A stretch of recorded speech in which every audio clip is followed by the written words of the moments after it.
as you have talked about, growth in number of reportable incidents.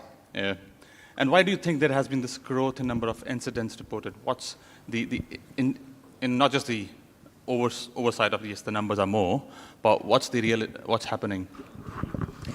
So it's important to recognise that just because there's a growth in reporting doesn't mean there's necessarily been a correlating growth in the number of incidents.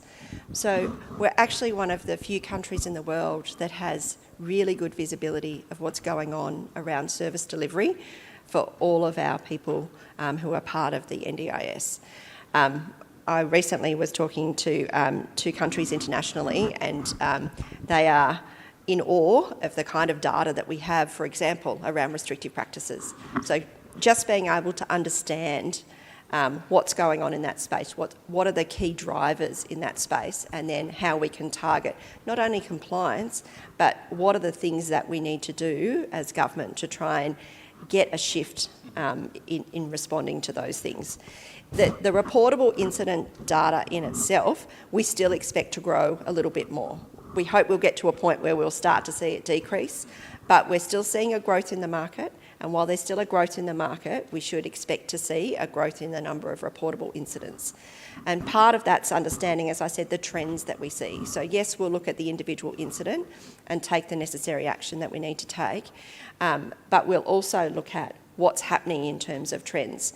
So, for example, we saw a number of trends around mealtime management, so choking incidents that were reported through reportable incidents, and we've done a masterclass around mealtime management and made that masterclass available to the sector. So we'll put out practice alerts. So we've done practice alerts on all sorts of elements of service delivery. We'll keep doing those. We don't do those as things that we've thought about ourselves. We do those based on the data that's coming through from reportable incidents.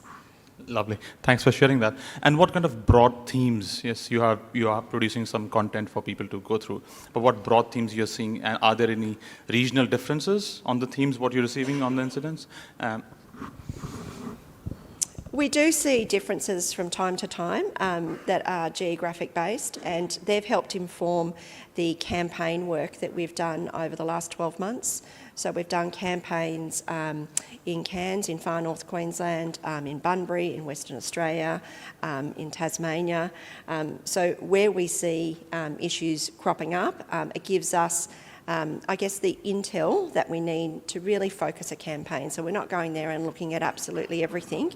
We're thinking about what are the elements of practice in this particular location that we can see emerging trends about.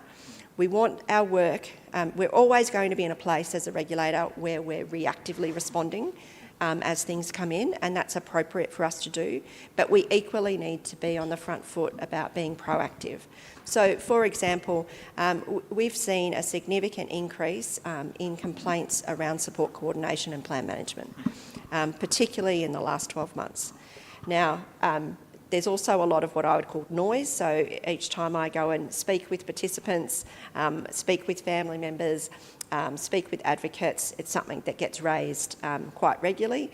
So we've just finalised a piece of work which is looking at all of that data that we have to look at the key trends, and we'll look at publishing that over the next month. And that'll inform a range of actions, both within the Commission, but also more broadly, it's really helpful for both the review and the Royal Commission.